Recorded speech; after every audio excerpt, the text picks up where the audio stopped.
mags dyan. Ang ibig sabihin ko dito sa mga mags, yung mga magulang.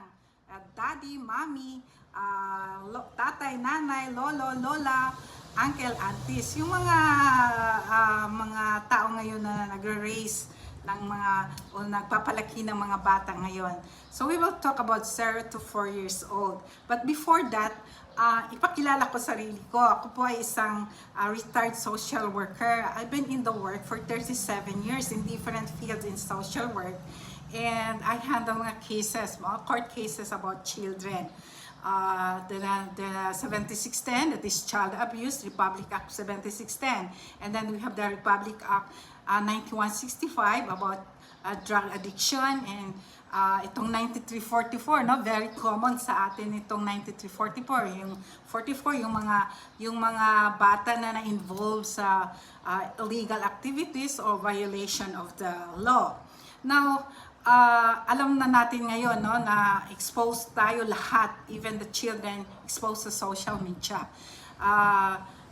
Ito na yon, hindi na natin ma-question kung ang nangyayari ngayon dahil ito yung life nila, ito yung gisnan nila, no, na makita nila in different sa cellphone na lang nila ang mga pangyayari sa buong mundo. So, but the bottom line is there is yung paano natin sila erase, paano natin sila ipalaki. Kasi importante yan. I have 2 children, malalaki naman sila. They have their own lives na dahil nagtatrabaho na sila and they live in another places and houses na nila. So, of course, I have that experience, no, paano natin ipalaki yung mga bata natin. Ay, ako naman ay, during our time, nung maliliit pa mga bata namin, ay hindi naranasan namin sisigawan, papaluin, at saka, no, kausapin lang na with love. Yun ang very important sa atin. Now, yung 0 to 4 years old, lalo na yung mga nanay na becoming parent na, buntis sila ngayon, so, kailangan during that time, of course, ipag-pray talaga natin when you get pregnant, no?